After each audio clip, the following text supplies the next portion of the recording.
हमारा कैरेक्टर देखा जाए तो मुसलमानों वाला कैरेक्टर नहीं। आज भाई भाई की कमर तोड़ने के लिए तैयार है, आज भाई भाई को नीचा दिखाने के लिए तैयार है।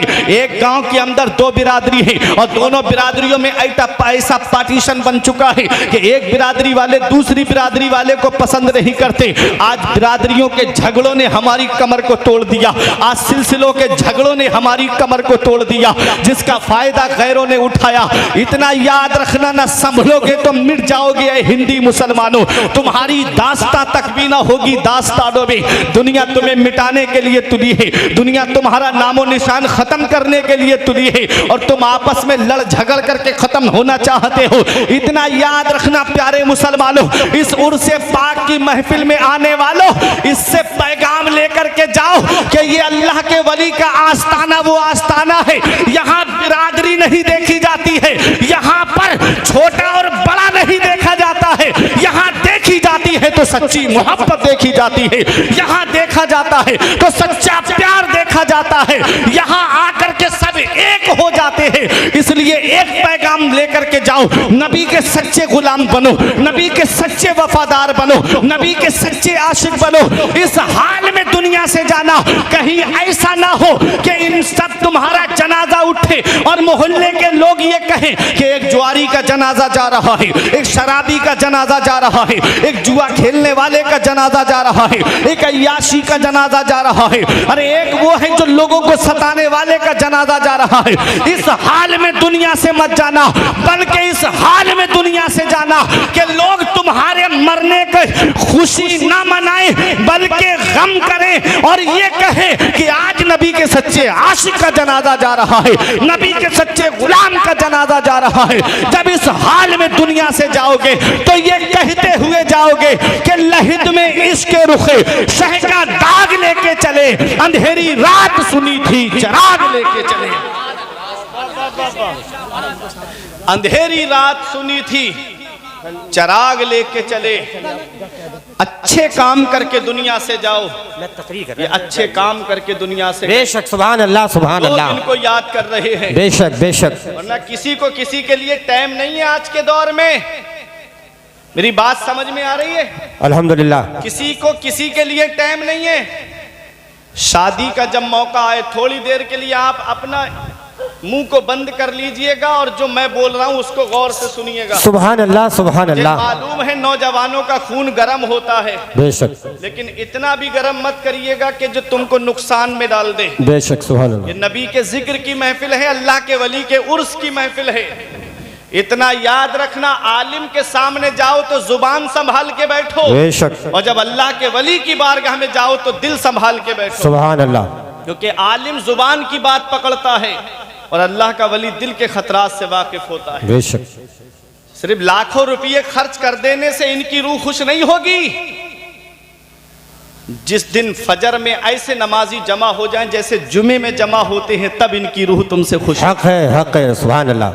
नमाजें छोड़ के कहता है मैं हुसैनी हूँ, शराबे पी के कहता है मैं हुसैनी हूँ, बेशक, जुआ खेल के कहता है मैं हुसैनी हूँ, हक है, अय्याशी करके कहता है मैं हुसैनी हूँ, नमाजें छोड़ के कहता है मैं हुसैनी हूँ। बता हुसैन ने कब फर्जे ऐन छोड़े हैं? मेरे अजीज में पहुंचा हूं इस नतीजे पर, नमाज छोड़ दी समझो हुसैन छोड़े हैं। आज मस्जिदें देखो हमने वीरान कर दी और सिनेमा हॉल हमने आबाद कर दिए। आज हर घर को सिनेमा हॉल बना दिया हमने। बेशक, सोचते हो कि जन्नत में चले जाएंगे? जन्नत मिलना इतना आसान नहीं है जितना आज हमने सोच रखा है। आला हजरत अजीमुल बरकत फरमाते हैं, उनको रहम आए तो आए, वरना सुभान अल्लाह, वो कड़ी मार है क्या होना है। अल्लाह के लोगों से किए जिसके गुनाह वो खबरदार है क्या होना है। सुभान कल अल्लाह। तो दीदार का दिन है और यहाँ आंख बेकार है क्या होना है। ये अचानक आने वाली मौतों से इबरत हासिल नहीं करते।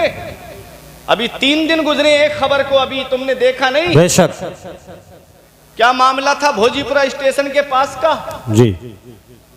पूरी गाड़ी में ब्लास्ट हो गया, ऐसी आग लगी कि एक भी जिंदा सलामत ना बचा। अल्लाह, कि अचानक आने वाली मौतों से इबरत हासिल नहीं करते, इनसे नसीहत हासिल नहीं करते। मौत का कोई भरोसा नहीं, मौत का कोई पता नहीं कब और किस जगह और किस हाल में आ जाए।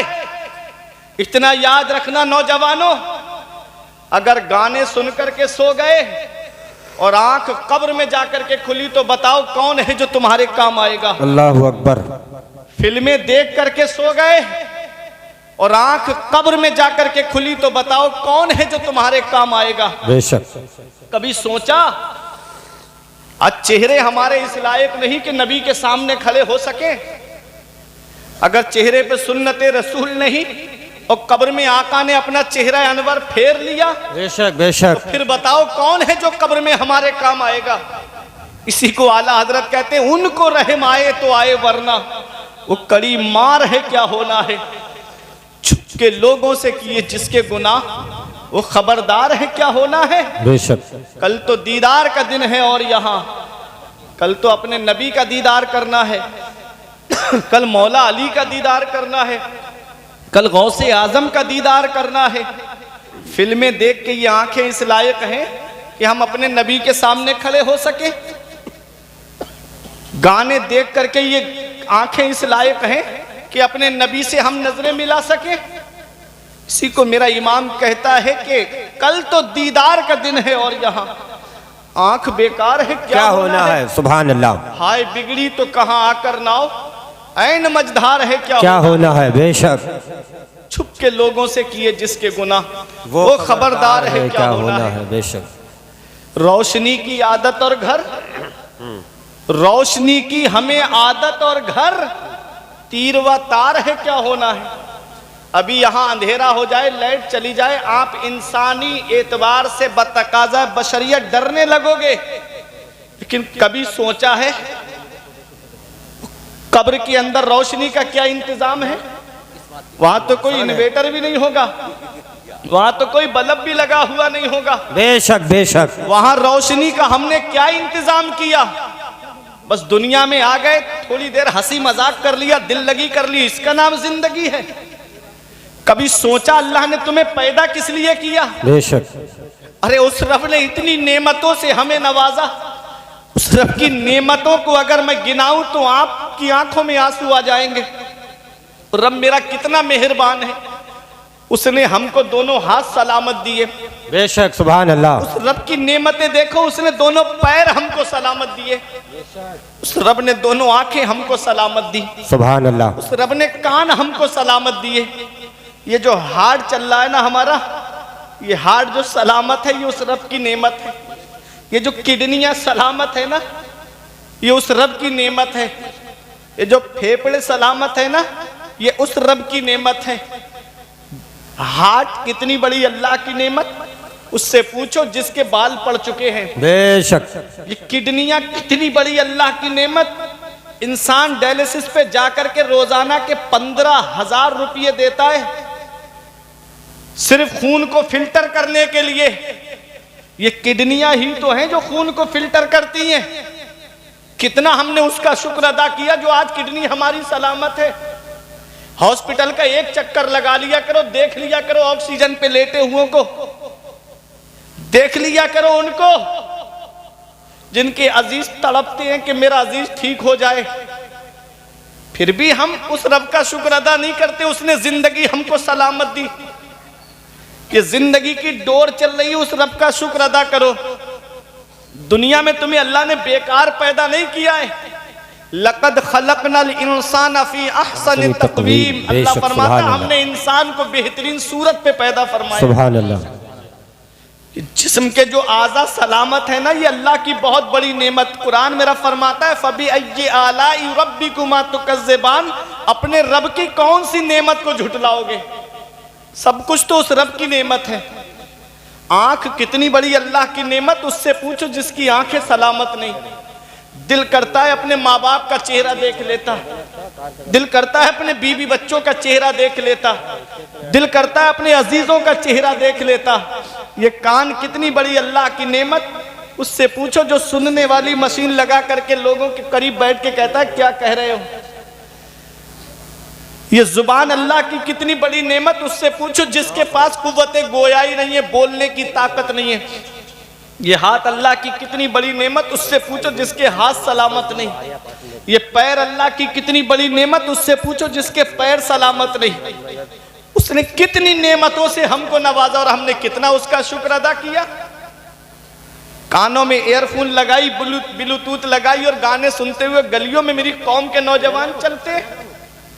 बेटे की शादी का मौका आ जाए तो 50-50 हजार रुपए डांस पार्टियों में लुटा दिए जाते। 1-1 लाख रुपए का बैंड शादियों में। माज़अल्लाह ये हालात आज हमारी कौम के हो गए। पैसा कितनी मेहनत से कमाया जाता है, बेशक पैसा कितनी मेहनत से कमाया जाता है। ये इन बुजुर्गों से पूछो जिनके हाथ की लकीरें मिट गई औलाद के लिए पैसा जमा करते करते। इन बुजुर्गों से पूछो जिनके हाथ की लकीरें मिट गई दूसरों के खेतों में फौड़ा चलाते चलाते और औलाद के लिए पैसा जमा करते करते। बेशक आज वो औलाद क्या जाने जिसे आज मोबाइल चलाने से फुर्सत नहीं मिलती, जिन्हें यूट्यूब देखने से फुर्सत नहीं मिलती। घंटों 3-3 घंटे की फिल्म बैठ करके देख लेंगे और 3 घंटे अल्लाह के वली के उर्से पाक की महफिल में नहीं बैठ सकते। आज जलसों में भी हमें हंसी मजाक चाहिए, बेशक आज जलसों में भी हमें दिल लगी वाली बातें चाहिए। अफसोस होता है उन आलिमों पर के जो नबी के जिक्र की महफिल में मिंबरे रसूल पे बैठ करके कौम को लतीफे सुनाते, बेशक कौम को हंसी मजाक की बातें बताते। 20-25 हजार रुपए तुमने लतीफे सुनाने के लिए दिए। हक है, इतना याद रखना प्यारे मुसलमानों, आलिम डॉक्टर की तरह होता है। बेशक मरीज के अंदर जो बीमारी होती है उसी की डॉक्टर जैसे दवा देता है, ऐसे ही आलिम को चाहिए कि कौम के अंदर उनके आमाल को सुधारने वाली बातें बयान करे, बेशक कुरान और हदीस की रोशनी में बयान करे, ताकि एक भी अमल कर ले तो कमेटी वालों का जलसा कराना कामयाब हो जाए और आलिम का बयान करना कामयाब। नारे तकबीर, नारे तकबीर, नारे रिसालत, मसलके आला हजरत मुफ्ती फुरकान रजा मंजरी, उलमाए अहले सुन्नत, उर्से मुक़द्दस, अज़मत इस्लाम, अज़मत कुरान, शान इस्लाम, शान कुरान, नारे तकबीर, नारे रिसालत। सुभान अल्लाह, माशाअल्लाह। अल्लाह कितना मेहरबान है अपने बंदों पर, कितना मेहरबान है मेरा रब अपने बंदों पर। कभी सोचा है आपने, एक किस्म के चावल से हमारा पेट भर जाता, उसने अलग अलग किस्म के चावल हमको अता फरमाए। बेशक अगर मंसूरी के चावल से तेरा पेट नहीं भरता तो 11-21 का खा के पेट भर ले। अगर उससे भी पेट नहीं भरता तो बासमती सरवती का चावल खा करके पेट भर ले। एक गेहूं है, उससे एक आटा है, और आटे से कितनी नेमतें तैयार होती हैं। उसी से बर्गर बनता है, उसी से पिज्ज़ा बनता है, उसी से समोसा बनता है, उसी से रोटी बनती है, उसी से पराठा बनता है। अगर तेरा दिल एक चीज से नहीं भरता तो दूसरी चीज खा करके अपना पेट भर ले। कितनी नेमतों से उस रब ने हमको नवाजा। एक किस्म की दाल से तेरा पेट नहीं भरता, उसने अलग अलग किस्म की दालें हमको अता फरमाई। कहीं अरहर की दाल है, कहीं मसूर की दाल है, कहीं उड़द की दाल है, खा करके अपना पेट भर ले। इतना याद रखना प्यारे मुसलमानों, जब नेमतों का गलत इस्तेमाल होने लगता है तो परवरदिगार आलम वो नेमतें छीन लेता है अपने बंदे से। आज नेमतों का कितना गलत इस्तेमाल हो रहा है। शादी ब्याह के मौके पे जाओ तो घर में एक हफ्ता चिकन नहीं बनेगा। शादी ब्याह के मौके पे जाएगा तो तू चिकन के लेग पीस पे लेग पीस खाएगा, आधा खाया आधा नीचे डालेगा, आधा खाया आधा नीचे फेंकेगा। और रोटी का हाल क्या है, आधी रोटी बीच में से निकाली और बाकी रोटी टेबल के नीचे डाल दी। क्या इसका हिसाब नहीं देना पड़ेगा? क्या इसका जवाब नहीं देना पड़ेगा? मेरे आका हुजूर सल्लल्लाहु अलैहि वसल्लम एक दिन हुजरा आयशा में दाखिल हुए, रोटी का टुकड़ा जमीन पे पड़ा हुआ था। मेरे आका ने उसे उठाया, साफ किया और मेरे आका ने तनावुल फरमा लिया। मेरे आका इरशाद फरमाते हैं, आयशा रिज्क की बेहुरमती ना किया करो। अल्लाह ने जिस कौम से रिज्क छीना है उसे दोबारा रिस्क अता नहीं फरमाया है। इसलिए रिस्क की कदर किया करो, खाने की कदर किया करो, और शादी ब्याह के मौके पे जाओ तो उस वक्त अपने मुंह को लगाम दिया करो, ताकि कहीं ऐसा ना हो कि आप जो है वो इसराफ में दाखिल हो जाएं, कहीं ऐसा ना हो कि आप खाने की बेहुरमती करते हुए नजर आए। ए उर्से पाक की महफिल में आने वालों, आज दुनिया जो इनको याद कर रही है, इन्होंने अल्लाह की नेमतों का शुक्र अदा किया, और ऐसा शुक्र अदा किया, ये नमाजें पढ़ के दुनिया से गए, ये रोजे रख के दुनिया से गए, ये लोगों को फायदा पहुंचा के दुनिया से गए, ये लोगों को नफा पहुंचा के दुनिया से गए। इसलिए दुनिया आज इनको याद कर रही है। आज रात के 12 बज चुके हैं और आप यहाँ सर्दी के मौसम में बैठ करके इनका जिक्र सुन रहे हो, इनके उर्स की महफिल में आए हो। ये इस बात की दलील है कि ये अल्लाह और उसके रसूल को राजी करके गए हैं, और जो अल्लाह और उसके रसूल का हो जाता है फिर सारी खुदाई उसकी हो जाती है। बेशक, सुभान अल्लाह, सुभान अल्लाह। अल्लाह उनकी मोहब्बत को दिलों में डाल देता है, अल्लाह उनकी मोहब्बत को दिल से निकलने नहीं देता है। आओ जरा देखो प्यारे मुसलमानों, आज हम जिस दुनिया में अपनी जिंदगी गुजार रहे हैं, ये दुनिया हमेशा रहने की जगह नहीं है। बड़े बड़े ताकतवर आए, बड़े बड़े पैसे वाले आए, बड़े बड़े जालिम आए, बड़े बड़े बादशाह आए, वो जिनके पास दौलत का अंबार लगा रहता था, वो जिनके सामने खजाने रखे रहते थे, वो जो बिल्डिंगों और महलों में फख्र किया करते थे, आज तारीख उठा करके देखो, इन्ना बत्श रब्बिका लशदीद, तेरे रब की पकड़ बहुत सख्त है। जब अल्लाह पकड़ता है तो कोई छुड़ाने वाला नहीं मिलता।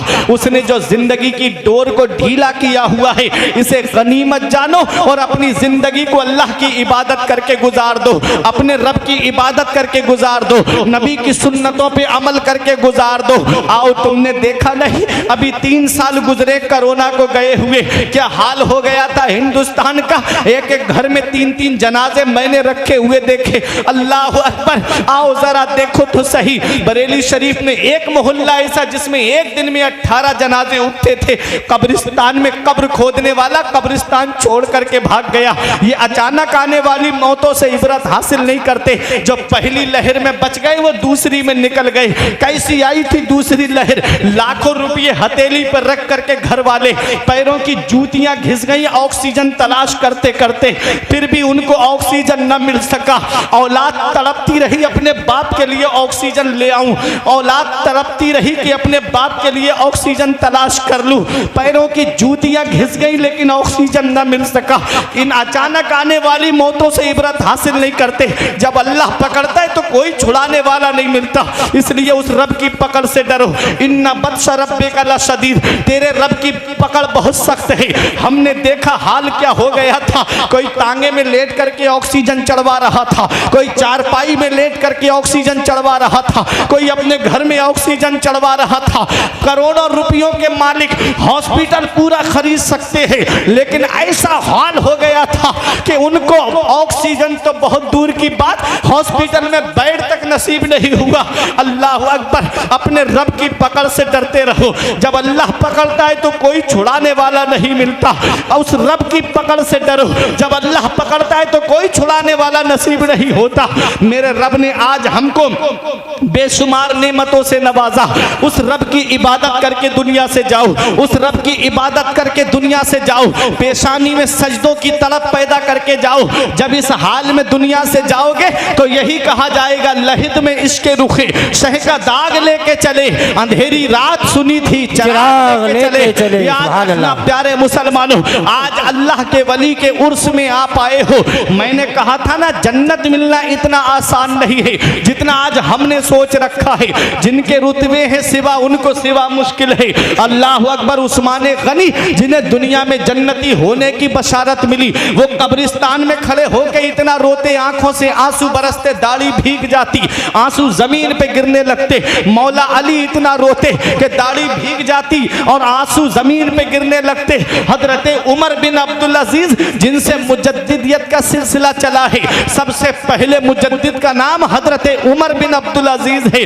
अल्लाह अकबर। वो एक दिन आपकी बीबी कहती है, मुझे ऐसा लगा कि आज की रात में हजरत का इंतकाल हो जाएगा। हजरत नमाज पढ़ रहे थे, कुरान की तिलावत कर रहे थे। अल्लाह अकबर। जब आपने एक आयत करीमा तिलावत की, कल फराशिल मुश्किल मबसूस, उस दिन लोग बिखरे हुए पतंगों की तरह हो गए। कहते उमर बिन अब्दुल अजीज रो रो के कह रहे थे, हाय उस दिन मेरा क्या हाल होगा, हाय उस दिन मेरा क्या हाल होगा। ये वो लोग हैं जिनके पास सजदे हैं, ये वो लोग हैं जिनके पास में सजदों की तड़प मौजूद है, जिनके पास इबादत का सवाब मौजूद है, जिनके पास हज्जो ज़कात का सवाब मौजूद है, जिनके पास सदका और खैरात का सवाब मौजूद है, जिनके पास नेक आमाल का सवाब मौजूद है। ये रो रो के कह रहे उस दिन हमारा क्या हाल होगा। वो मैदान हश्र जिसका एक दिन 50,000 दिन के बराबर होगा। आपने कभी सोचा है 50,000 साल के बराबर होगा? कभी आपने सोचा है उस दिन हमारा क्या हाल होगा? किसी के घुटने तक पसीना होगा, किसी के टखनों तक पसीना होगा, किसी की कमर तक पसीना होगा, सूरज सवा नेज़े पे होगा, जमीन ताबे की हो गई होगी और ऐसी आग बरसाता हुआ सूरज होगा। अभी तो उल्टा है, उस दिन सीधा होगा। उस दिन उस गर्मी का क्या हाल होगा? कभी सोचा है हम वहां पर कैसे होंगे? ये तो मेरा इमाम है जो पुकार के कहता है कि गौसे आजम से रिश्ता मजबूत कर लो, और पुकार के कहते हैं धूप महशर की वो जासूस कयामत है, मगर मुतमईन हूं कि मेरे सर पे है साया तेरा। और कहते हैं कि जा तो जाते ही जाएगी कयामत, ये है कि यहाँ मरने पे ठहरा है नजारा तेरा। नाराए तकबीर, नाराए रिसालत, मसलके आला हजरत, उलमाए अहले सुन्नत, उर्से मुक़द्दस, अज़मते इस्लाम, मुफ्ती फुरकान मंजरी साहब क़िबला, नाराए तकबीर। ये नेक अमाल बेशक करके दुनिया से जाओ। इतना याद रखना, कितना भी अजीज क्यों ना हो, 1 साल 2 साल तक याद रखता है बेशक। और ये मेरा पैगाम मेरे इन बुजुर्गों को है, बेटा समझ के कबूल कर लेना। सुभान अल्लाह। आज जिस औलाद को मोबाइल चलाने से फुर्सत नहीं मिलती, तुम क्या समझते हो वो तुम्हारी कब्र पे जाकर के कुरान पढ़ेंगे? आज जिन्हें व्हाट्सएप चलाने से फुर्सत नहीं मिलती, वो क्या तुम्हारी कब्र पे जाकर के ईसाले सवाब करेंगे? आज बाप बराबर में बैठा रहे, बेटा चारपाई पे बराबर में बैठा रहे, घंटों बाप बेटे बैठे रहते, वो मोबाइल में लगा रहता है। बाप सोचता है काश मेरा बेटा मुझसे 4 बातें मोहब्बत की कर लेता। बाप सोचता है काश मेरा लाल मुझसे मोहब्बत के चंद बोल बोल देता। माँ इंतजार करती रहती, बेटा रात में 12 बजे आता है दोस्तों के साथ पार्टियां करके। माँ है जिसकी नजरें दरवाजे पे लगी रहती हैं। बाप है जो बिस्तर पे करवटें बदलता रहता है, सोता नहीं है, उसको भी लगता है मेरा बेटा अभी घर पे नहीं आया है। आज नौजवानों जो माँ बाप की हम कदर नहीं कर रहे, इसका पता हमें तब चलेगा जब ये साए हमारे सर से उड़ जाएंगे। फिर हम चिराग लेके भी ढूंढेंगे ना, तो माँ बाप जैसा प्यार करने वाली शख्सियतें नहीं, बेशक माँ बाप जैसी मोहब्बत करने वाली शख्सियत नहीं मिलेगी। ये माँ ही तो है, जब बेटा बाहर काम करने चला जाए, जब तक फोन पे उसे ये पता नहीं चल जाता कि मेरे बेटे ने खाना खा लिया है, तब तक माँ खाने को हाथ नहीं लगाती। सुभान अल्लाह। ये बाप ही तो है, बेटा बाहर चला जाए तो इसे लगता है कि मेरा बेटा पता नहीं किस हाल में होगा। और जब बेटा घर पे आता है, शादीशुदा है, तो बीबी की नजर उसकी जेब पे होती है, बच्चों की नजर थैले पे होती है, क्या खाने का सामान लाए। ये माँ बाप हैं जिनकी नजर बेटे के चेहरे पे जाती है, मेरे लाल इतने कमजोर हो गए, क्या खाना वक्त पे नहीं खाया। इन मोहब्बतों को हमने ठुकरा दिया, आज इन मोहब्बतों को हमने फरामोश कर दिया। हम कौन सा मुंह लेके जाएंगे महबूबे दावर के सामने? हम कौन सा चेहरा लेके जाएंगे शाफ़े महशर के सामने? बेशक। मेरे आका हुजूर सल्लल्लाहु अलैहि वसल्लम की एक हदीस पाक है। इस हदीस के रावी हजरत अब्दुल्ला इब्ने उमर हैं। अन अब्दुल्ला इब्ने उमर काला काला रसूलुल्लाह सल्लल्लाहु अलैहि वसल्लम ला यदखुलुल जन्नता आक वला मन्नान वला कम्मार वला मुदमिनो खमरिन। बेशक। मेरे आका फरमाते हैं कि 4 लोग ऐसे हैं जो जन्नत में नहीं जाएंगे। यहाँ जन्नत में ना जाने का मतलब क्या है? दुखूले अव्वल, जैसे नेकोकार परहेजगार डायरेक्ट जन्नत में जाएंगे, ये 4 लोग ऐसे हैं, ये डायरेक्ट जन्नत में नहीं जाएंगे। पहले अपने गुनाहों की सजा जहन्नम में भुगतेंगे, फिर उसके बाद किसी की सिफारिश से जन्नत में दाखिल किए जाएंगे अगर ईमान वाले हैं तो। आका फरमाते हैं ला यदखुलुल जन्नता आक, जो माँ बाप का नाफरमान है, जो माँ बाप को सताता है, वो जन्नत में दाखिल नहीं होगा। कभी सोचा हमने आज बीबी की मोहब्बत में आकर के हमने माँ बाप की मोहब्बतों को फरामोश कर दिया। आज माँ बाप एक एक पैसे के लिए परेशान है और बेटा टूरों पे टूर करता नजर आता है। इधर माँ बाप दवाई के लिए परेशान और बेटा अजमेर की बड़ी देग में पैसे डाल के आ रहा है। इधर माँ बाप एक एक पैसे के लिए तरस रहे हैं, दवाई के लिए परेशान, उधर बेटा है कि नैनीताल के चक्करों पे चक्कर लगाता नजर आता है। इतना याद रखना, मैं एक हदीस पाक आपको सुनाता हूँ, उसका मफहूम बताता हूँ। मेरे आका की बारगाह में यमन के नौजवान सहाबी आए, नौजवान थे ना, आप भी नौजवान हो, मैं भी नौजवान हूँ। नौजवान सहाबी आए, क्या इरादा करके आए कि मैं आका की बारगाह में जा रहा हूँ, अब आका की खिदमत ही में रहूंगा, जितनी जिंदगी बची है मदीने में गुजारूंगा। सुभान अल्लाह। अगर मेरा इंतकाल भी हो गया तो मेरा मदफन मदीने शरीफ में बनेगा। कितनी प्यारी नीयत है। अरे मदीने में मौत आ जाए तो उस मौत का कहना ही क्या। अल्लामा हसन कहते हैं जी के मरते हैं जो जाते हैं मदीना आए हसन, और मर के जीते हैं जो जाते हैं मदीना आए हसन, और जी के मरते हैं जो आते हैं मदीना छोड़कर। और आला हजरत फरमाते हैं तैबा में मर के ठंडे चले जाओ आंखें बंद, सीधी सड़क ये शहरे शफात नगर की है। और ताजुश शरिया फरमाते हैं मदीना ऐसा गुलशन है जो हर गुलशन की जीनत है, बहारे बागे जन्नत भी मदीना की बदौलत है। मदीना छोड़कर जन्नत में कोई जा नहीं सकता, मदीने से मोहब्बत है तो जन्नत की जमानत है। उस मदीने में सहाबी आए जिसके बारे में मुफ्ती आजम ने फरमाया पयाम लेके जो आई सबा मदीने से, मरीजे इश्क की लाई दवा मदीने से, तमाम शाहो गदा पल रहे हैं जिस दर से, मिली जहान को रोजी सदा मदीने से। और मदीना जाने जिनानो जहान है यारो, चलो हमेशा की ले लो बका मदीने से। उस मदीने में सहाबी आए, तजल्लियों की अजब है फिजा मदीने में, निगाहे शौक की है इंतहा मदीने में, गमे हयात ना खौफे कजा मदीने में, बराहे रास्त है राहे खुदा मदीने में। तो मदीने में सहाबी आए हैं, उस मदीने में आका इरशाद फरमाते हैं जिससे हो सके मदीने में मरे तो वो मदीने ही में मरे, क्योंकि जो मदीने में मरेगा मैं उसकी शफात करूंगा। सुभान अल्लाह। अरे मोहब्बत से बोल दो सुभान अल्लाह। सुभान अल्लाह। उस मदीने में सहाबी आए जिसकी मिट्टी के बारे में आका फरमाते हैं मदीने की मिट्टी में शिफा है। अल्लामा हसन कहते हैं न हो आराम जिस बीमार को सारे जमाने से, उठा ले जाए थोड़ी खाक उनके आस्ताने से। उस मदीने में सहाबी आके कहते हैं या रसूल अल्लाह मैं यमन से आया हूं और अब वापस नहीं जाना चाहता।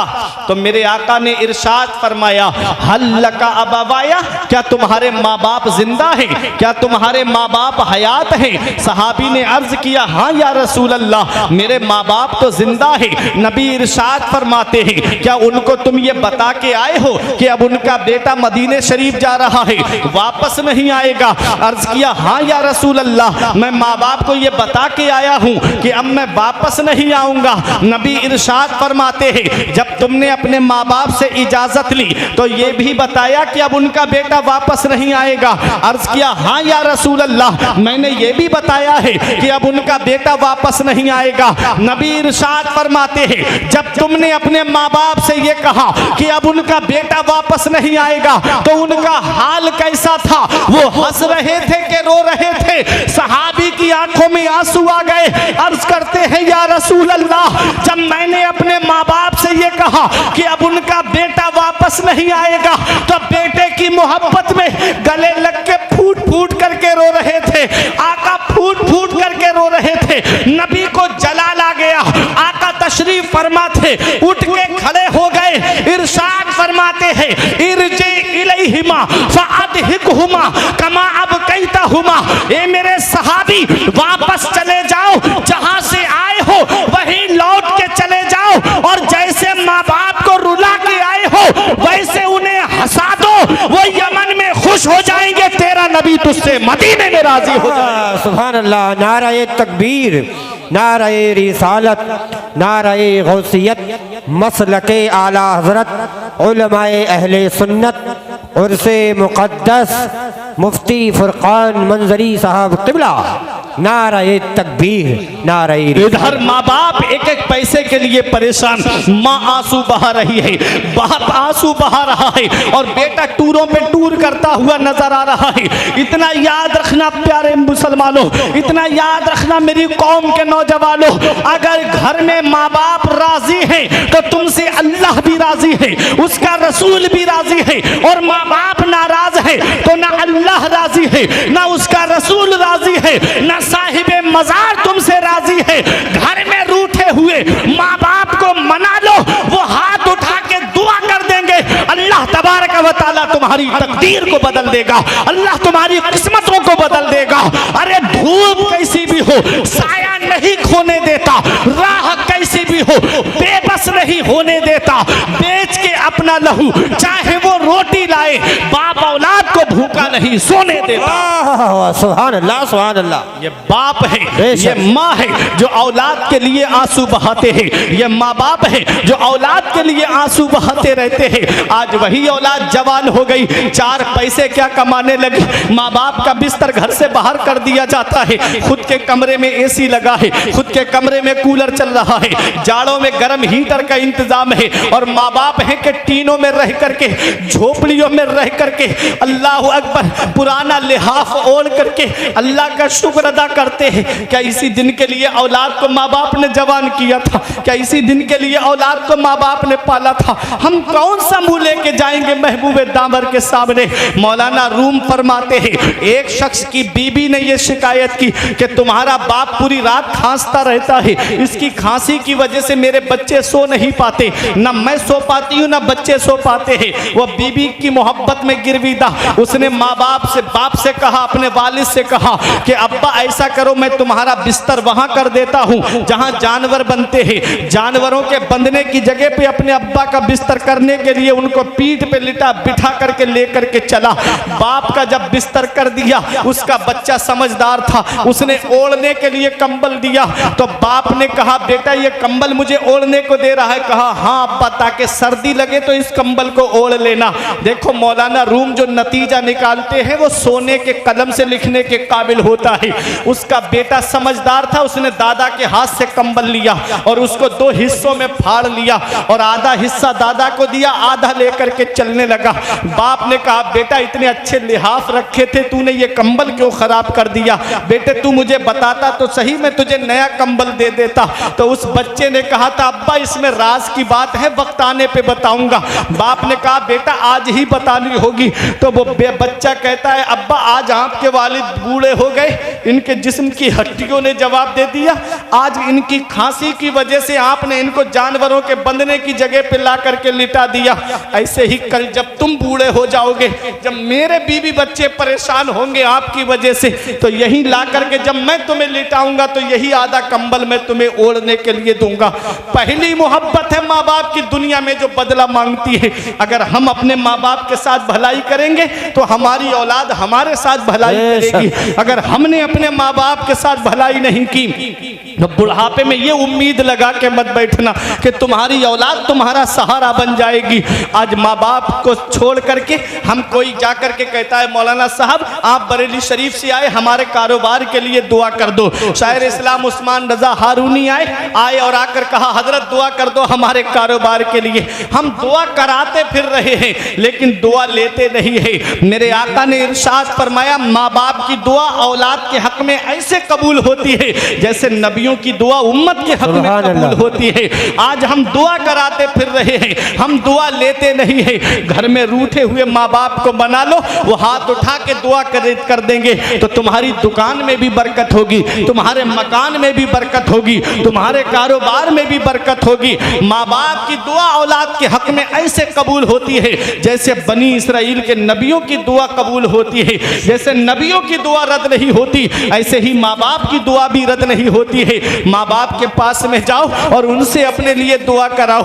माँ की दुआ से मुसीबतें टल जाती है, माँ की दुआ से परेशानियां टल जाती है। आओ मैं आपको एक हदीस पाक का मफहूम बताऊं।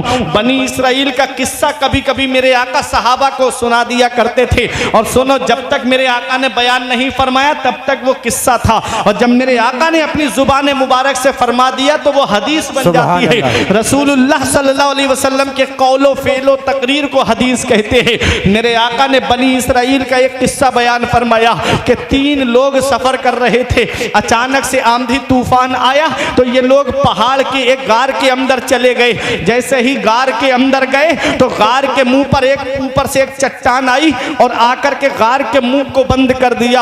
अब कोई आवाज भी बाहर नहीं जा सकती, ये तीनों गार के अंदर बंद है। अल्लाह अकबर, ये गार के अंदर क्या बंद है? ऐसा समझो कि बड़ी से बड़ी परेशानी भी इनके सामने हेच है। ना तो कोई आवाज बाहर जा सकती, ना कोई ये पत्थर अपनी ताकत से हटा सकते हैं। अब तीनों अंदर बैठ करके हैरान और परेशान थे, अब हम बाहर कैसे निकले, अब हम बाहर कैसे जाएं, अब तो हमारी आवाज भी बाहर नहीं जा सकती। आज तो मोबाइल का जमाना है, आज तो सोशल मीडिया का जमाना है, आज तो इंटरनेट का जमाना है। आज अगर किसी की गाड़ी में पेट्रोल खत्म हो जाए, एक फोन लगाएगा, दूसरे घर के लोग पेट्रोल लेकर के उसकी मदद के लिए पहुंच जाते हैं। कहीं जंगल में कार पंचर हो गई, किस फोन लगाया, उसके अजीज उसकी मदद के लिए पहुंच गए। वो मोबाइल का जमाना नहीं था, वो इंटरनेट का जमाना नहीं था, वो सैटेलाइट का जमाना नहीं था। अरे तब उनकी आवाज कैसे बाहर जाए? उनकी आवाज बाहर जा भी नहीं सकती। तीनों अंदर बैठ करके हैरान और परेशान हैं, आपस में मशवरा करते हैं। जहां सारे दरवाजे बंद हो जाते हैं वहां अल्लाह की रहमत का दरवाजा खुला होता है। जहां जिसकी कोई सुनने वाला नहीं होता, उनकी परवरदिगार सुनता है, उनका पैदा करने वाला मौला सुनता है। अब अपने रब की बारगाह में दुआ करो, दुआ के जरिए ये पत्थर हमारे सामने से हट सकता है। एक दुआ है जो इस मुसीबत को हमारे ऊपर से टाल सकती है। मेरे आका इरशाद फरमाते हैं, दुआ युरद्दुल क़ज़ा, दुआ से तकदीर बदल जाती है। दुआएं लिया करो माँ बाप की, पास में बैठा करो माँ बाप के। हर चीज तुम्हें इंटरनेट पे नहीं मिलेगी, हर चीज तुम्हें गूगल पे नहीं मिलेगी, हर चीज तुम्हें व्हाट्सएप, फेसबुक, इंस्टाग्राम पे नहीं मिलेगी। कुछ जिंदगी जीने के सलीके माँ बाप के पास बैठने से मिलते हैं, कुछ जिंदगी जीने के तरीके माँ बाप के करीब बैठने से मिलते हैं। ये मोबाइल तो हर वक्त तुम्हारे पास रहेगा, लेकिन जिस दिन इनकी चारपाई घर से उठ गई उस दिन तुम तलाश करते फिरोगे, फिर भी माँ बाप का चेहरा तुमको नजर नहीं आएगा। माँ बाप जिंदा है तो इसकी कदर जान लो, माँ बाप जिंदा है तो इसको गनीमत जान लो और अल्लाह का शुक्र अदा करो। हमने देखा है अपनी छोटी सी जिंदगी में, जब तक हमारे वालिद जिंदा थे, रोजाना शाम को एक फोन आता था, बेटा आज कहाँ पहुंचे, बेटा कब घर पे वापस आ रहे हो। आज एक हफ्ता गुजर जाता, कोई खैरियत पूछने वाला तक नहीं होता कि कब घर पे आ रहे हो। क्या समझते हो, माँ बाप अल्लाह की बहुत बड़ी नेमत है। इसका पता हमें तब चलता है जब ये साए हमारे सर से उड़ जाते हैं। माँ है जो अपनी औलाद को याद करती रहती है, बाप है जो अपनी औलाद को याद करता रहता है। इस मतलबी दौर में मेरे नौजवानों, आज जिस किसी के पास में आप बैठोगे तो वो मतलब से आपके पास में बैठेगा। रिश्तेदारों के मशवरे में आपको मतलब मिलेगा, खानदान वालों के मशवरे में आपको मतलब मिलेगा, दोस्तों के मशवरे में आपको मतलब मिलेगा। अगर इस मतलबी दौर में अगर कोई बिना मतलब के मोहब्बत करने वाली जात है तो वो एक माँ बाप की जात है जो अपनी औलाद से किसी लालच से मोहब्बत नहीं करते, बल्कि अपनी औलाद से सच्चे दिल से मोहब्बत करते हैं। आज वही माँ बाप बुढ़ापे में परेशान, आज वही माँ बाप एक एक पैसे के लिए तरसते हैं। बेटा बाहर से काम करके आए, खाने पीने का सामान माँ बाप से ऐसे छुपा के कमरे में लेके जाता है ताकि मेरी माँ की नजर न पड़ जाए, मेरे वालिद की नजर न पड़ जाए। अरे तू किन से छुपा के ले जा रहा है? अगर तू सारी चीजें माँ बाप के हाथ में भी रख देगा ना, तब भी वो खुद नहीं खाएंगे, तेरी ही औलाद को खिला देंगे, तेरे ही घर वालों को खिला देंगे। ये माँ बाप है, इनके दिल में एक अलग मोहब्बत होती है औलाद से, एक अलग प्यार होता है औलाद से। याद रखना, हमारे बुजुर्गों ने कहा बाप आंगन में लगे हुए पेड़ की तरह है। जब शिद्दत की गर्मी पड़ती है, जब शिद्दत की धूप पड़ती है, जब गरम गरम लू के थपेड़े होठों को खुश्क कर देते हैं, ऐसे वक्त में सबसे बेहतर और मुनासिब साया जो है वो दरख्त का, पेड़ का साया माना जाता है। आदमी कितनी भी गर्मी में से आए, पेड़ के नीचे खड़ा हो जाए, उसे आराम मिल जाता है, उसे सुकून मिल जाता है। हमारे बुजुर्गों ने कहा बाप आंगन में लगे हुए पेड़ की तरह है। पेड़ के पत्ते दोपहर में तोड़ के देखना, पत्ते ऊपर से गर्म होते हैं, लेकिन नीचे बैठने वाले को साया देते, छांव पहुंचाते, आराम पहुंचाते हैं। बाप आंगन में लगे हुए पेड़ की तरह है, जो खुद तो धूप में जलता रहता है, लेकिन अपनी औलाद को साया देता है, अपनी औलाद को छांव पहुंचाता है। ऐसे माँ बाप के साये की ना कदरी ना कर, ऐसे माँ बाप के साये की ना कदरी ना कर। धूप काटेगी बहुत जब ये शजर गिर जाएगा।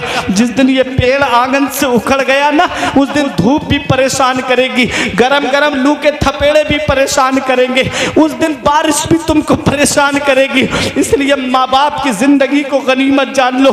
कभी कभी बचपन में चले जाया करो। आज हमारी औलाद जवान, आज हमारी औलाद को कोई तकलीफ हो जाए, हम परेशान हो जाते, रात की नींदें उड़ जाती है। इटंगा के डॉक्टर से फायदा नहीं होता, कोई बिलासपुर लेके जाता है, कोई रुद्रपुर लेके जाता है, कोई किच्छा लेके जाता है, कोई बहेड़ी लेके जाता है, कोई बरेली लेके जाता है। क्या कहते हो डॉक्टर साहब? चप्पलें घिस गई मेरे पैर की, तब कहीं जाकर के मेरे घर में ये फूल खिला है। कोई आलिम नहीं छोड़ा जिससे औलाद के लिए दुआ ना कराई, कोई पीर नहीं छोड़ा जिससे औलाद के लिए दुआ ना कराई। ये औलाद मेरे बुढ़ापे का सहारा है, ये मेरा बेटा मेरे बुढ़ापे का सहारा है। इसे कुछ नहीं होना चाहिए। जमीन बिके तो बिक जाए, मकान बिके तो बिक जाए, प्रॉपर्टी बिके तो बिक जाए, सरमाया बिके तो बिक जाए, लेकिन मेरी औलाद को कुछ नहीं होना चाहिए। आज हमारी औलाद बीमार पड़ गई, हम परेशान हो गए, रात की नींदें उड़ गई हमारी, पूरी रात के हम जगे हुए क्यों ना सही। अगर पता चल जाए बच्चे को बुखार है तो पूरी रात नींद नहीं आती, उसके सरहाने बैठ के हम गुजार देते।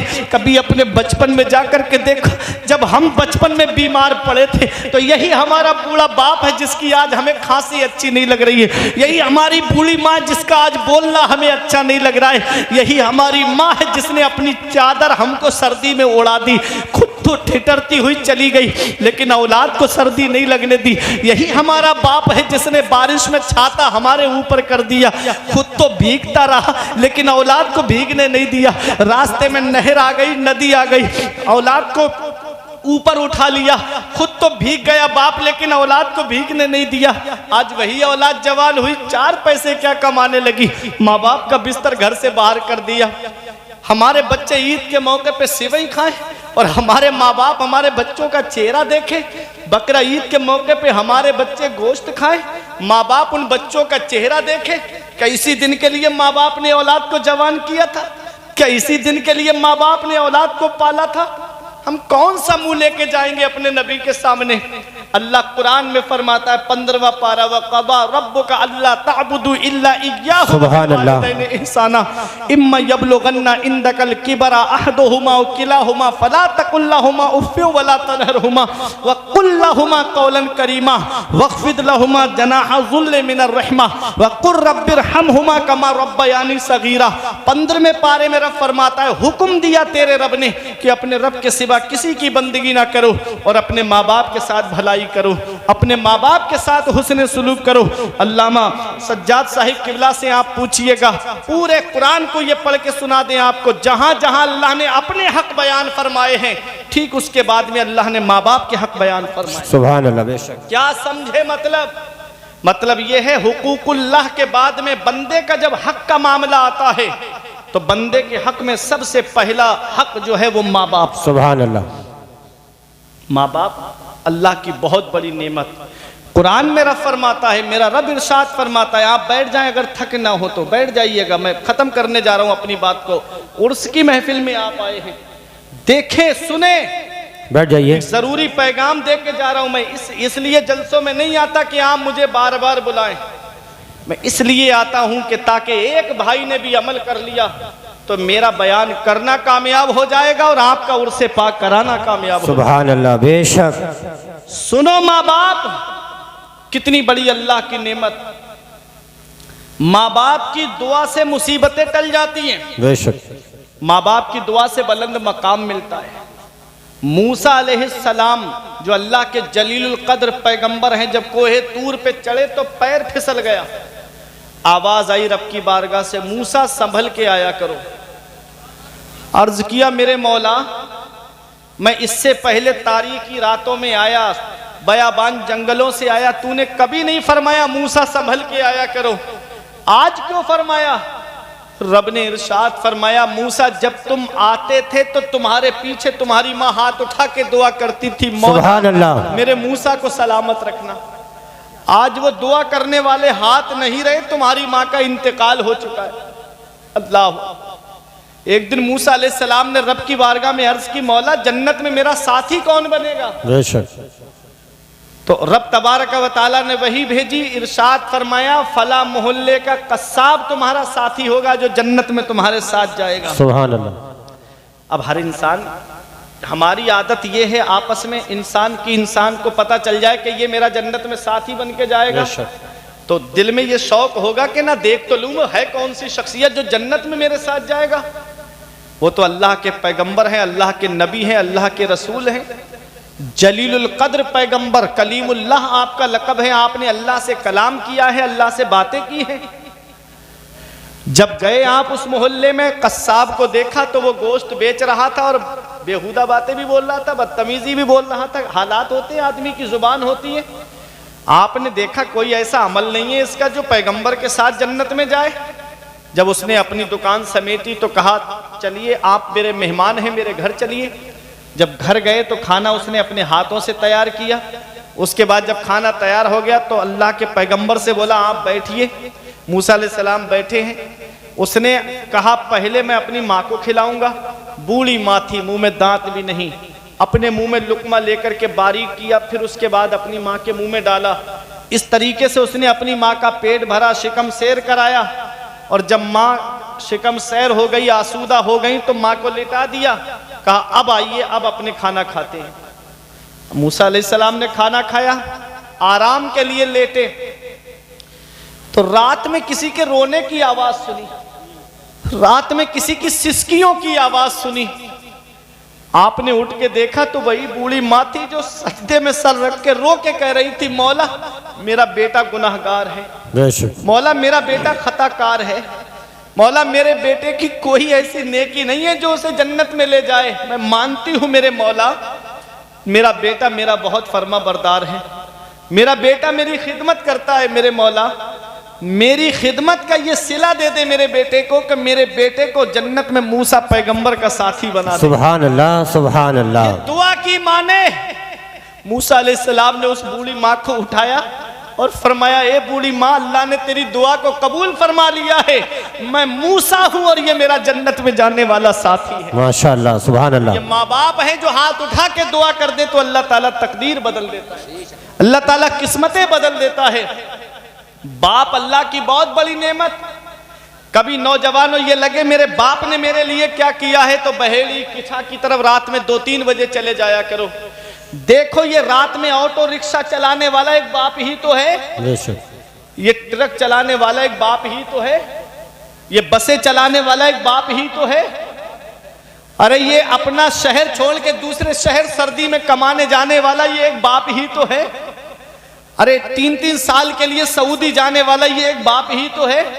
ये मुंबई, बेंगलोर, कर्नाटक कमाने दिल्ली जाने वाला ये एक बाप ही तो है जो सोचता है मेरी औलाद के लिए 4 पैसे जमा हो जाएंगे, उसके खर्चे में काम आएंगे। ये पैरों में मोजे नहीं, हाथ में दस्ताने नहीं, कानों से रुमाल भी नहीं, फिर भी फलों का ठेला लगा के कोहरे में पूरे दिन खड़ा होने वाला ही एक बाप ही तो है। ये रिक्शा चलाने वाला एक बाप ही तो है, ये टुक टुक चलाने वाला एक बाप ही तो है। ये एक बाप है जिसकी आज खांसी हमें अच्छी नहीं लगती, जिसका बुढ़ापा हमें अच्छा नहीं लगता, एक दिन मैंने अपने अब्बा से पूछा था, अब्बा मेरे हाथ की लकीरें नजर आ रही हैं, आपके हाथ की लकीरें कहाँ चली गईं? तो एक जवाब दिया था, बेटा तुम्हारी तकदीर बनाते बनाते हमारे हाथ की लकीरें मिट गई। बाप क्या नहीं करता अपनी औलाद के लिए? बाप कौन सी कुर्बानी नहीं देता अपनी औलाद के लिए? माँ बाप जिंदा है तो कद्र कर लो, माँ बाप जिंदा है तो उनकी खिदमत कर लो। इसी को शायर ने कहा था, ऐ जिया माँ बाप के साए की ना कदरी न कर, धूप काटेगी बहुत जब ये शजर गिर जाएगा। धूप कैसी भी हो साया नहीं खोने देता, राह कैसी भी हो बेबस नहीं होने देता। बेच के अपना लहू चाहे वो रोटी लाए, बाप औलाद को भूखा नहीं सोने देता और ठुकरा देगा। एक दिन मेरी सारी ये कुर्बानियां दामने उम्मीद में फकत नाकामियां रह जाएंगी। शादियों के बाद बेटे तो अलग हो जाएंगे, बाप के हाथों में फकत बैसाखियां रह जाएंगी। और बुढ़ापा क्या जवानी क्या, ये बचपन बांट लेते हैं। न होकर दिल में गुंजाइश तो आंगन बांट लेते हैं। नहीं मंजूर हिस्से में किसी बेटे को अपनी माँ, मगर आपस में बूढ़ी माँ के कंगन बांट लेते हैं। बेशक मगर आपस में बूढ़ी माँ के कंगन बांट लेते हैं। अल्लाह अकबर। तो कितनी भी मुसीबतें आ जाए, परेशानी आ जाए, अल्लाह माँ बाप की दुआ से दूर फरमा देता है। देखो वो 3 हैं, बनी इसराइल के 3 फर्द हैं और पहाड़ के अंदर हैं, गार में है, पत्थर गिर गया मुंह पे, अंदर कोई नहीं है जो आपकी आवाज को बाहर पहुंचा सके। बेशक रोने लगे। इस वक्त कौन है जो हमारी फरियाद को सुनेगा? दिलों के राज अल्लाह जानता है, दिलों के हालात अल्लाह जानता है। जहां सारे दरवाजे बंद होते वहां अल्लाह की रहमत का दरवाजा खुला होता है। आपने कहा हमने जिंदगी में जो नेक अमल किए हैं, जो सबसे अच्छा काम किया है, उसके वसीले से दुआ मांगो, अल्लाह ताला मुसीबत को दूर कर देगा। एक खड़े हुए बोले, मैं ए मेरे परवरदिगार, मेरे दिल का हाल तू जानता है। मेरे माँ बाप बूढ़े हो गए। एक दिन मैं बकरियां चराने ले गया, रात ज्यादा हो गई, मेरे माँ बाप भूखे सो गए। मैं बकरियां लेकर के जब जंगल से घर पे आया, मैंने दूध को दूहा और उसके बाद मेरे बच्चे मेरे कदमों में लौट रहे थे, अब्बा भूख लगी है, फिर दूध पिला दो। मेरी बीवी कह रही थी माँ बाप सो गए हैं, कम से कम इन बच्चों को तो दूध पिला दो। लेकिन मैंने ना बीवी की सुनी ना बच्चों का रोना देखा। मैं अपने माँ बाप के पास दूध लेकर के गया और मैंने उठाया नहीं जब तक मेरे माँ बाप खुद से बेदार नहीं हो गए। पूरी रात मेरे बच्चे मेरे कदमों में लौटते रहे, लेकिन मैंने अपने माँ बाप को बिना खिलाए जो अपनी औलाद को नहीं खिलाया। जब मेरे माँ बाप उठे तो मेरी माँ ने देखा तो आंखें भीग गई। बेटा कब से खड़े हो? कहा अम्मा पूरी रात से खड़ा हूं। अल्लाह अकबर। माँ की आंखें भीग गई, बाप की आंखें भीग गई। पहले दूध अपने माँ बाप को पिलाया, फिर अपने बच्चों को पिलाया, फिर अपनी बीवी को पिलाया। आज का मेरा नौजवान होता तो माँ बाप तड़पे भूख से, लेकिन पहले मेरे बीवी बच्चे खाने चाहिए। माँ बाप रोए एक एक पैसे के लिए परेशान रहे, लेकिन पहले मेरे घर का अच्छा होना चाहिए। ये हालात आज हमारी कौम के हो गए। वो कहता है मौला ये नेकी मैंने, ये हुस्न सुलूक मैंने अपने माँ बाप के लिए साथ में सिर्फ तेरी रजा के लिए किया है। मौला अगर मेरा ये नेक अमल तेरी बारगाह में कबूल है तो इस पत्थर को हटा दे। मेरे आका इरशाद फरमाते उसका ये दुआ करना था कि अल्लाह ने पत्थर को थोड़ा हटा दिया, इतना हटा कि रोशनी आने लगी, लेकिन अभी वो निकल नहीं सकते बाहर। अब दूसरा नौजवान खड़ा हुआ। पैगाम है मेरे नौजवानों के लिए। वो कहता है मौला एक मेरी चचाजाद बहन थी जिस पर मैं आशिक हो गया था, मेरा दिल आ गया था, लेकिन वो परिवार गरीब था, मैं मालदार था, दौलत वाला था। एक दिन गुर्बत ने जब ज्यादा परेशान किया, उसके बहन भाई भूख से तड़पने लगे, बिलकने लगे, तो मेरी बहन मेरे पास मदद मांगने के लिए आई। तो मैंने उससे ये शर्त रखी कि मैं तुझे पैसे तो दे दूंगा, खाने पीने का सामान भी दे दूंगा, लेकिन तुझको मेरी ख्वाहिश पूरी करानी पड़ेगी। तो मेरी बहन ने मुझसे कहा था अल्लाह से डर, खुदा का खौफ खा, जो मोहर अल्लाह ने मुकर्रर फरमाई है उसको तोड़ने की कोशिश मत कर। उसने कहा तो मैं पैसे नहीं दूंगा। कहा वो रोती हुई मेरे घर से चली गई। जब घर पे भाई बहनों का रोना देखा, भूख से बिलकना देखा, तो फिर आई और आकर के मुझसे कहती अगर तेरी यही शर्त है तो ला मेरे भाई बहनों के लिए खाने पीने का सामान दे ले, दे दे और अपनी हवस मिटा ले। वो कहता है कि मैंने उसको सामान दिया, रुपये दिए, पैसे दिए, दिरहमो दीनार दिए। वो कहता है कि मेरे मौला, जब मैं गलत इरादे से नीचे बैठा तो उस मेरी बहन ने कहा खुदा का खौफ खा, अल्लाह से डर। अल्लाह ने जिस मोहर को मुकर्रर फरमाया खुदा के लिए उसे मत तोड़।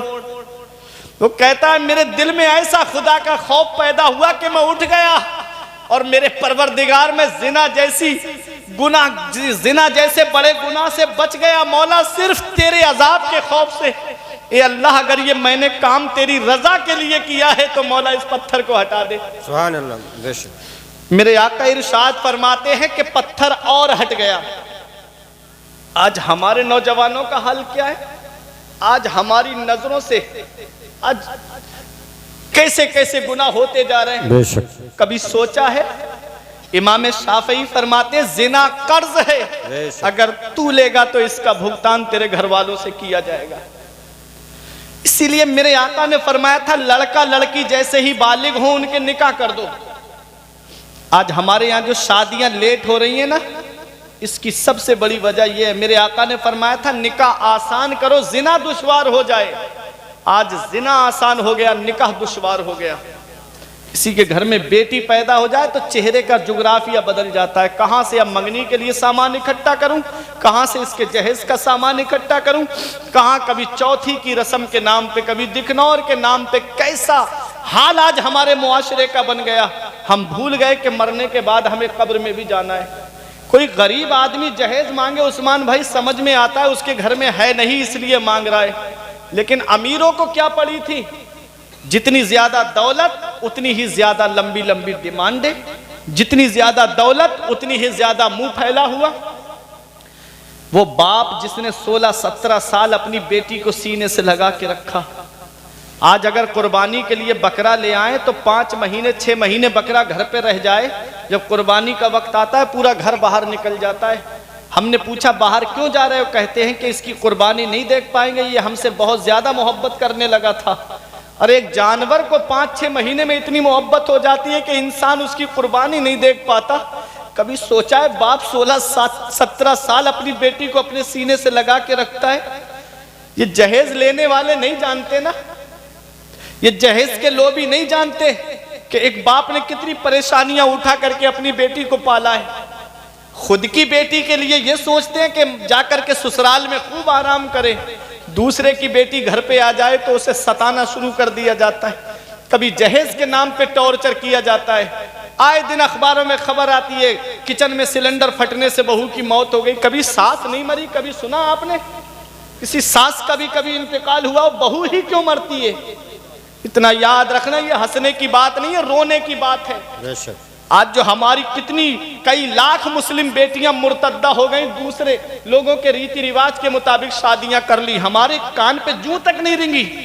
रोजाना इंटरनेट पे देख रहे हैं फला इलाके की मुस्लिम बेटी ने इस्लाम धर्म छोड़ दिया। अभी तुमने नहीं देखा आयशा नाम की लड़की का जो वीडियो वायरल हुआ था? उसने कहा था मुझे मर्दों की सूरत से नफरत होने लगी है, रोजाना मुझे टॉर्चर किया जाता है जहेज के नाम पर।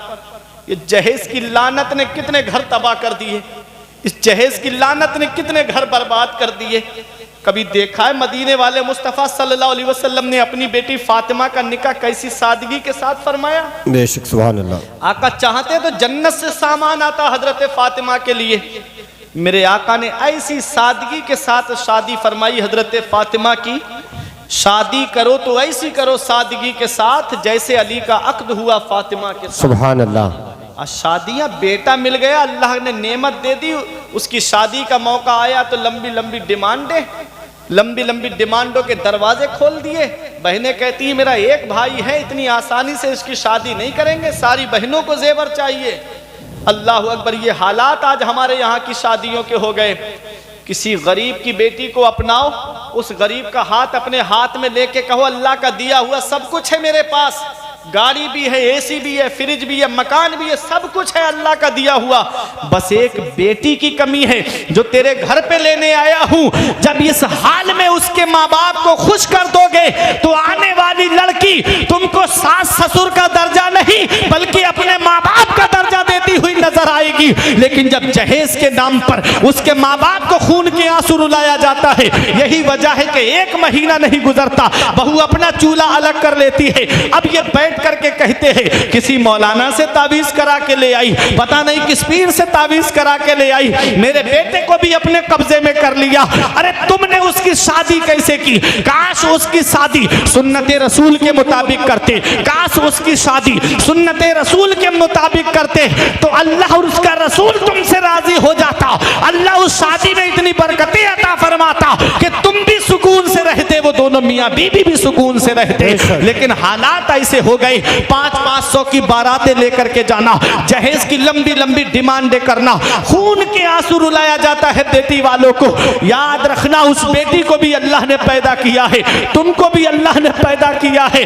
मेरे आका तो काफिरों का रोना नहीं देखते हैं। तो जरा सोचो जब मुस्लिम बेटियां बिस्तर पे रोती होंगी, जब मुस्लिम बेटियां बिस्तरों पे कराहती होंगी, मेरे नबी को कितनी तकलीफ पहुंचती होगी। तुमने कभी सोचा है जंगे बदर में जब 70 काफिर गिरफ्तार करके लाए गए, मस्जिद नबवी के सहन में लिटा दिए गए, उनके बंद कस के बंधे हुए थे, मेरे आका थोड़ी देर आराम के लिए लेटे, उनके रोने की आवाज सुनी, उनके कराहने की आवाज सुनी, उनकी सिसकियों की आवाज सुनी। मेरे नबी के सगे चचा हजरते अब्बास भी उसमें शामिल थे। मेरे नबी ने जब रोने की आवाज सुनी बेचैन हो गए। मेरे नबी हुजरे से बाहर तशरीफ लाए, इरशाद फरमाए मेरे सहाबा इनके बंद खोल दो, इनके कराहने से मुझे तकलीफ पहुंच रही है, इनके रोने से मुझे तकलीफ पहुंच रही है। वो मेरा नबी जो काफिरों का रोना ना देखे, वो मेरा नबी जो काफिरों का कराहना ना देखे। बताओ जब मुस्लिम बेटियां जो बिस्तरों पे कराहती होंगी, रोती होंगी, तो मेरे नबी को कितनी तकलीफ पहुंचती होगी, मेरे नबी को कितना रंज पहुंचता होगा। आज ये उम्मत गानों में मस्त हो गई, आज ये उम्मत फिल्मों में मस्त हो गई। आज मेरी कौम के नौजवानों का हाल ये है, वो नबी जो हमको वक्त विलादत याद करता रहा, वो नबी जो मेराज की रात हमको याद करता रहा, वो मेरा नबी जो इस दुनिया ज़ाहिरी से तशरीफ ले गया तब भी हमको याद करते रहे। आला हजरत पुकार के कहते हैं जो ना भूला आज तक हम गरीबों को रसा, जो ना भूला आज तक हम गरीबों को रसा, याद उसकी अपनी आदत कीजिए, कीजिए चर्चा उन्हीं का सुबह शाम, जाने काफिर पर कयामत कीजिए। नारे तकबीर, नारे रिसालत, नारे गौसियत, मसलके आला हजरत, उलमाए अहले सुन्नत, अज़मत इस्लाम, सुन्नते मुस्तफ़ा, सुन्नते मुस्तफ़ा, नारे तकबीर, नारे रिसालत। तो गार के अंदर 3 नौजवान फंसे। एक ने कहा मौला मैं अपने माँ बाप की खिदमत करता हूँ, उसका सिला ये दे दे, ये पत्थर हटा दे। दूसरा कहता है मौला मैं जिना जैसे गुनाह से सिर्फ तेरे अजाब के खौफ से बचा, मौला ये पत्थर हटा दे। सुभान अल्लाह। तीसरा खड़ा हुआ, अब इतना पत्थर हट गया कि गर्दन बाहर निकल सकती है लेकिन जिस्म नहीं निकल सकता। बेशक। तीसरा खड़ा हुआ, वो कहता है मेरे पास एक मौला तू दिल का राज जानता है, एक मजदूर मेरे पास मजदूरी के लिए आया, सुभान अल्लाह। उसकी मजदूरी मेरे पास जमा हो गई, मैंने उसे मजदूरी दी तो वो बोला मैं आके ले जाऊंगा 1-2 दिन में, वो चला गया वापस नहीं आया। मैंने उसके उस पैसे को अपने पास नहीं रखा बल्कि बिजनेस में लगा दिया, सुभान अल्लाह, तिजारत में लगा दिया। वो कई साल के बाद वापस आया, वो कहते हैं मुझसे अपनी मजदूरी मांगी तो जितनी बकरियां थी मैंने कहा ये सब तेरी हैं ले जा। उसने कहा मजाक मत करो मेरी मजदूरी दे दो। कहा मैं कह रहा हूं ना ये सब तेरी हैं, तेरी मजदूरी के पैसे को मैंने तिजारत में लगा दिया, ये जितनी बकरियां देख रहा है बकरियों का रेवड़ ये सब तेरे पैसों का है। वो लेके चला गया और मुझे दुआएं देता हुआ गया, सुभान अल्लाह। मौला ये काम मैंने सिर्फ तेरी रजा के लिए किया है, मौला ये मेरा अमल तेरी बारगाह में कबूल है तो इस पत्थर को हटा दे। पत्थर हट गया, तीनों बाहर निकल आए। सुभान अल्लाह, मोहब्बत से बोलो सुभान अल्लाह। सुभान अल्लाह। ये दुआ है, दुआ। माँ बाप की दुआ से मुसीबतें दूर होती हैं, बुजुर्गों की दुआओं से मुसीबतें दूर होती हैं। मजदूर की मजदूरी पसीना सूखने से पहले दे दो। बेशक। शेख सादी कहते हैं मजदूर खुश दिल कुनद कारे बेश। बेशक। जिस मजदूर का दिल खुश होता है वो काम ज्यादा करता है और बाज़ तो ऐसे होते हैं कई कई दिन तक की मजदूरी जमा कर लेते हैं, वो घर पे खर्चे के लिए परेशान है, वो मजदूरी देने में भी इतनी ज़्यादा सुस्ती और काहिली करते हैं। तो बताना मकसद ये था कि माँ बाप जिंदा हैं तो अल्लाह की खिदमत करो, माँ बाप हयात हैं तो उनकी कदर करो, और माँ बाप का इंतकाल हो गया है तो नबी फरमाते हैं जुमे के दिन माँ बाप की कब्र की जियारत कर लो तो ऐसा है जैसे उनकी हयात में उनकी जियारत की, सुभान अल्लाह, जैसे उनकी ज़िंदगी में उनकी जियारत की। और जब कब्रिस्तान जाया करो तो कुरान की तिलावत किया करो।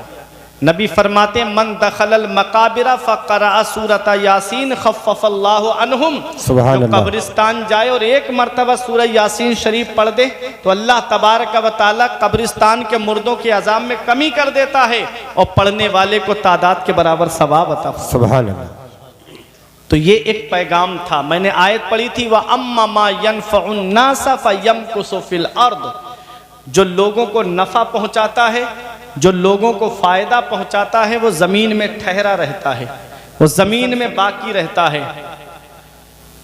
अल्लाह के वली ने नफ़ा पहुंचाया, आज लोग उनको याद कर रहे हैं। आला हजरत ने नफ़ा पहुंचाया, लोग उनको याद कर रहे हैं। शाहजी मियाँ ने नफ़ा पहुंचाया, लोग उनको याद कर रहे हैं। गरीब नवाज ने नफ़ा पहुंचाया, लोग उनको याद कर रहे हैं। गौसे आज़म ने नफ़ा पहुंचाया, लोग उनको याद कर रहे हैं। तो जो लोगों को नफ़ा पहुंचाता है, फ़ायदा पहुंचाता है, लोग उसे याद करते हैं। अरे दुनियावी मिसाल है, अगर प्रधान जी कमरा बनवा दें किसी गरीब का तो मुंह नहीं थकता है उस गरीब का उसकी तारीफ़ करते हुए कि भाई मेरी छत चुचियाती थी, पानी टपकता था, प्रधान जी की वजह से आज मेरे घर में छत पड़ गई। तो सोचो ये दुनिया में अगर कोई किसी की मदद कर दे तो लोग उसे याद करते रहते हैं। तो अल्लाह वालों ने जो लोगों को फ़ायदा पहुंचाया, नफ़ा पहुंचाया, तो लोग उनको याद क्यों ना करें। अल्लाह फरमाता है जो लोगों को नफ़ा पहुंचाता है ज़मीन में ठहरा रहता है, बाकी रहता है, लोग उसे याद करते रहते हैं। और जो अल्लाह तबारक व तआला का फर्मा बरदार होता है, सारी दुनिया फिर उसका कहना मानती है। बेशक। शेख सादी ने लिखा है तू अज हुक्मे गर्दन जे दावर म पेच, कि गर्दन न पेचत जे हुक्मे तू हेच। सुभान अल्लाह। बेशक। तू अल्लाह के हुक्म से गर्दन मत मोड़, दुनिया की कोई चीज तेरे हुक्म से गर्दन नहीं मोड़ेगी। अल्लाह के वली वो हैं जो शेरों पे सवार होके आते थे। शेर देखने के बाद इंसान को खा जाता है, फाड़ चीड़ देता है, लेकिन ये अल्लाह वाले हैं कि शेर पे सवार होकर के आते थे, लकड़ियों का गट्ठर उनके ऊपर रख करके लाते थे और घर तक शेर उनको पहुंचा करके जाता था। हजरत भी शेरों वाले मियां हैं। फरमाते हैं कि तू अल्लाह के हुक्म से गर्दन मत मोड़, कोई तेरे हुक्म से गर्दन नहीं मोड़ेगा। इन्होंने अल्लाह के हुक्म से गर्दन नहीं मोड़ी, ये भी शेरों अल्लाह वाले के मियां हैं। हुक्म पे अमल करते रहे, रसूल के फरमान पे अमल करते रहे। शेर इनके दरबार में सलामी पेश। सुभान अल्लाह। बेशक। क्या मतलब है? मतलब ये है कि जो अल्लाह का हो जाता है फिर सारी खुदाई उसकी हो जाती है, फिर अल्लाह उसका नाम मिटने नहीं देता है, लोगों के दिलों में उसका नाम डाल देता है। ये एक पैगाम था। ये जिंदगी सवारिए, दिल शाद कीजिए, लम्हात जिंदगी के ना बर्बाद कीजिए। जब मकसद हयात इबादत खुदा की है, पढ़िए नमाज, मस्जिद आबाद कीजिए। सभी के सामने एक दिन ज़रूर आता है, ये हुस्न फ़ानी है लेकिन गुरूर आता है। किसी क्रीम से पाउडर से कुछ नहीं होता, नमाज पढ़ने से चेहरे पे नूर आता है। बेशक। परवरदिगार आलम की बारगाह में दुआ है, मेरे कुछ अर्ज़ करने में सबकते लिसानी की वजह से या बतकाज़ा बशरियत कोई गलती हुई हो तो मौला मुझे माफ़ फरमाए। अस्तगफिरुल्लाह रब्बी मिन कुल्ले ज़म्बि व अतूबु इलैह। कलमा तैयब पढ़े मेरे साथ मिलकर, ला इलाहा इल्लल्लाह मुहम्मदुर रसूलुल्लाह सल्लल्लाहु ताला अलैहि वसल्लम। 10 मिनट का टाइम मांगा था, पूरे पौने 2 घंटे हो गए। माशाअल्लाह। रही कली तो फूल खिलेंगे, जिंदगी बाकी रही टंगा वालों, तो फिर मिलेंगे। अस्सलाम।